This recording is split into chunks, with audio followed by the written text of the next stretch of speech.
ಜಾರಕಿಹೊಳಿ ಸಹೋದರರು ನನ್ನ ಮೇಲೆ ವಿಶ್ವಾಸ ಇಟ್ಟುಕೊಂಡು ಅಧ್ಯಕ್ಷರನ್ನಾಗಿ ಅವಿರೋಧವಾಗಿ ಆಯ್ಕೆ ಮಾಡಿದ್ದಾರೆ.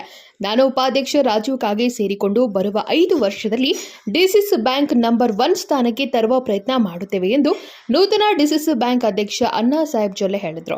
ಸೋಮವಾರ ಬೆಳಗಾವಿ ಡಿಸಿಸಿ ಬ್ಯಾಂಕ್ ಆವರಣದಲ್ಲಿ ಸುದ್ದಿಗಾರರೊಂದಿಗೆ ಮಾತನಾಡಿದ ಅವರು, ಡಿಸಿಸಿ ಬ್ಯಾಂಕ್ ಚುನಾವಣೆ ನಮ್ಮ ಬಳಿ ಅಧಿಕಾರಕ್ಕೆ ಬಂದರೆ ಬ್ಯಾಂಕ್ ದಿವಾಳಿ ಮಾಡ್ತಾರೆ ಎಂದು ವಿರೋಧಿಗಳು ಅಪಪ್ರಚಾರ ನಡೆಸಿದರು. ಡಿಸಿಸಿ ಬ್ಯಾಂಕ್ 5 ವರ್ಷದಲ್ಲಿ ಮಾದರಿ ಬ್ಯಾಂಕ್ ಮಾಡುವ ಪ್ರಯತ್ನವನ್ನ ಮಾಡಲಾಗುವುದು ಎಂದು ಭರವಸೆ ನೀಡಿದರು. ಉಸ್ತುವಾರಿಯನ್ನು ವಹಿಸಿದಂಥ ಶಾಸಕರಾದ ಬಾಲಚಂದ್ರ ಜಾರಕಿಹೊಳಿ ಅವರು, ರಮೇಶ್ ಜಾರಕಿಹೊಳಿ ಮತ್ತು ಲಖನ್ ಜಾರಕಿಹೊಳಿ, ಒಟ್ಟಾರೆ ಜಾರಕಿಹೊಳಿ ಫ್ಯಾಮಿಲಿ ಮತ್ತು ಇರ್ತಕ್ಕಂಥ ಎಲ್ಲ ಹಿರಿಯ ನಮ್ಮ ನಿರ್ದೇಶಕ ಮಂಡಳಿ ನನ್ನನ್ನು ಅಧ್ಯಕ್ಷನಾಗಿ ಮತ್ತು ರಾಜೀವ್ ಕಾಗೆ ಅವರನ್ನು ಉಪಾಧ್ಯಕ್ಷ ಮಾಡಲಿಕ್ಕಾಗಿ ಅಭಿನಂದನೆಗಳು ಸಲ್ಲಿಸ್ತೇನೆ. ನಾನು ಇವತ್ತು ಈಗಾಗಲೇ ಬಾಲಚಂದ್ರ ಜಾರಕಿಹೊಳಿ ಸವಿಸ್ಕಾರವಾಗಿ ಎಲ್ಲವನ್ನು ಹೇಳಿದ್ದಾರೆ. ಇವತ್ತು ನಾವು ಮುಂದಿನ ಧ್ಯೇಯ ಉದ್ದೇಶ ಅಂದ್ರೆ ಏನಿಲ್ಲ ರಾಜಕೀಯ ಮಾಡಬೇಕು ಅಥವಾ ಏನಾರು ಚೈನಿ ಮಾಡಬೇಕಂತಲ್ಲ, ರೈತರಿಗಿರ್ಬೋದು, ಗ್ರಾಹಕರಿಗಿರ್ಬೋದು ಅಥವಾ ಇನ್ನುಳಿದ ಎಲ್ಲರಿಗೂ ಕೂಡ ಕಾರ್ಮಿಕರಿಗಿರ್ಬೋದು ನ್ಯಾಯ ಒದಗಿಸುವಂಥ ಕೆಲಸ ಕಾರ್ಯಗಳನ್ನು ಈಗಾಗಲೇ ನಾವು ಮಾಡ್ತಾಯಿದ್ದೀವಿ. ಅದೇ ಪ್ರಕಾರ ಈ ಬ್ಯಾಂಕನ್ನು ಬೆಳಗಾವಿ ಜಿಲ್ಲೆ ಅಂದರೆ ಬಹುತೇಕ ನಮ್ಮ ಕರ್ನಾಟಕ ರಾಜ್ಯದಲ್ಲಿ ಅನ್ಡಿವೈಡೆಡ್ ಒಂದು ದೊಡ್ಡ ಜಿಲ್ಲೆ. ನಾವು ನಂಬರ್ 1 ಯಾವಾಗೂ ಆಗಬೇಕಿತ್ತು, ಆದರೆ ನಾವು ಇನ್ನೂ ಕೂಡ ಆಗಿಲ್ಲ. ಆದರೆ ನಮ್ಮ ಎಲ್ಲ ನಿರ್ದೇಶಕರ ಉದ್ದೇಶ ಅಂದ್ರೆ ಇದು ನಂಬರ್ 1 ಆಗಬೇಕು ಅಂತ ಆ ಪ್ರಕಾರದಲ್ಲಿ ನಾವು ಈಗಾಗಲೇ ಬಾಲಚಂದ್ರ ಜಾರಕಿಹೊಳಿ ಹೇಳಿದ ಪ್ರಕಾರ 5 ವರ್ಷದಲ್ಲಿ ನಾವು ನಂಬರ್ 1ದಲ್ಲಿ ಬರ್ತೀವಿ ಅಂತ ನಮ್ಗೆ ಆತ್ಮವಿಶ್ವಾಸ ಅದ.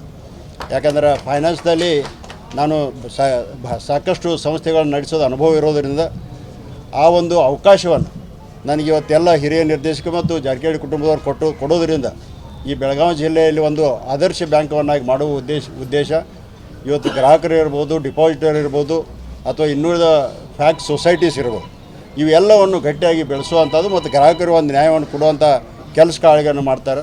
ಮತ್ತು ಏನು ಓ ಡಿಪಾಸಿಟ್ ಕಮ್ಮಿ ಆಗ್ತದೆ ಅದಾಗ್ತದೆ ಅಂತ ಅದಕ್ಕೆ ನಾವೇನು ಒಪ್ತಾಯಿಲ್ಲ. ಈಗಾಗಲೇ ಬಾಲಚಂದ್ರ ಜಾರಕಿಹೊಳಿ ಭಾಳ ಸವಿಸ್ಕಾರವಾಗಿ ಹೇಳಿದ್ದಾರೆ.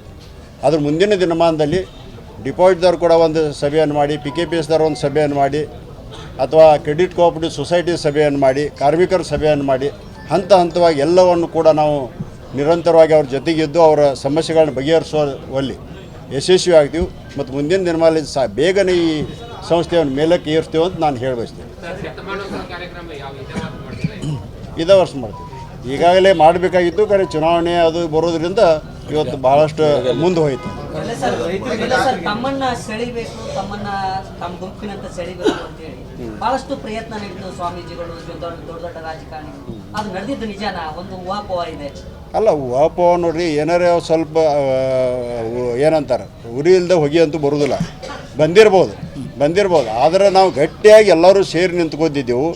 ಇವತ್ತು ಜಾರಕಿಹೊಳಿ ಕುಟುಂಬ ಇರ್ಬೋದು, ಮಾಂತೇಶ್ ದೊಡ್ಡಗೌಡರಿಗೂ, ಅರವಿಂದ್ ಪಾಟೀಲ್ ಇರ್ಬೋದು ಅಥವಾ ಕುಲಗುಡೆ ಇರ್ಬೋದು, ಇನ್ನೊಂದು ತನಕ ಎಲ್ಲ ನಿರ್ದೇಶಕರು ಕೂಡ ನಾವು ಚುನಾವಣೆಯಲ್ಲಿ ಏನು ಬಾಲಚಂದ್ರ ಜಾರಕಿಹೊಳಿ ಒಂದು 6 ತಿಂಗಳಾಯ್ತು ಅವರು ಒಂದು ಇದರ ಕಷ್ಟಪಟ್ಟಿದ್ರು, ಅದಕ್ಕೆ ಎಲ್ಲರೂ ಕೂಡ ಬದ್ಧರಿದ್ದೇವೆ. ನಾವು ಆ ಪ್ರಕಾರವಾಗಿ ಕೊನೆಯವರೆಗೆ ನಾವು ಎಲ್ಲರೂ ಬದ್ಧರಾಗಿಬಿಡ್ತೀವಿ.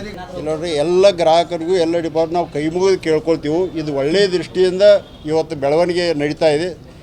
ಈ ಬ್ಯಾಂಕ್ ಅಗದಿ ಗಟ್ಟಿ ಆಗ್ಯದ. ಯಾರ್ದು ಡಿಪಾಸಿಟ್ ಏನೂ ಭಂಗ ಹತ್ತೋದಿಲ್ಲ. ಯಾಕೆ ಎಲ್ಲರೂ ಕೂಡ ವ್ಯವಹಾರ ಮಾಡಬೇಕಾದ್ರೆ ಇವತ್ತು ಚುನಾವಣೆಯಲ್ಲಿ ಇರೋದ್ರಿಂದ 6 ತಿಂಗಳು ಸಸ್ಪೆನ್ಸ್ನಲ್ಲಿದೆ. ಡೈರೆಕ್ಟರ್ ಆಗಲಿ, ಇವತ್ತು ಬೋರ್ಡ್ ಆಗಲಿ, ಯಾರೂ ಅದರ ಆನ್ಸರೇಬಲ್ ಇದ್ದಿದ್ದಿಲ್ಲ. ಆದ ಕಾರಣ ಈಗ ನಾವು ಜವಾಬ್ದಾರಿಯಾದ ವ್ಯಕ್ತಿ ಎಲ್ಲರೂ ಬಂದಿದ್ದೆವು. ನಾವೆಲ್ಲರೂ ಕೂಡ ಗಟ್ಟಿಯಾಗಿ ನಿಂತು ಅದನ್ನು ತಡೆಗಟ್ತೇವೆ. ಡಿಸಿಸಿ ಬ್ಯಾಂಕ್ ಒಳ್ಳೆಯ ರೀತಿಯಲ್ಲಿ ನಡೆಯುತ್ತಿದೆ. ಕಳೆದ 6 ತಿಂಗಳಿನಿಂದ ಚುನಾವಣೆ ಇದ್ದಿದ್ದರಿಂದ ಆಡಳಿತದಲ್ಲಿ ಕೆಲವೊಂದು ದೋಷವಾಗಿತ್ತು. ಈಗ ನಮ್ಮ ಪ್ಯಾನೆಲ್ಗೆ ಬಹುಮತ ನೀಡಿ ಅಧಿಕಾರ ನೀಡಿದೆ. ಒಳ್ಳೆಯ ಆಡಳಿತ ನೀಡಿ ರೈತರಿಗೆ ಒಳ್ಳೆಯ ಆಡಳಿತ ನೀಡುವುದೇ ನಮ್ಮ ಗುರಿ ಎಂದರು. Vinod Kolkar, KMM Kannada news, Belagavi.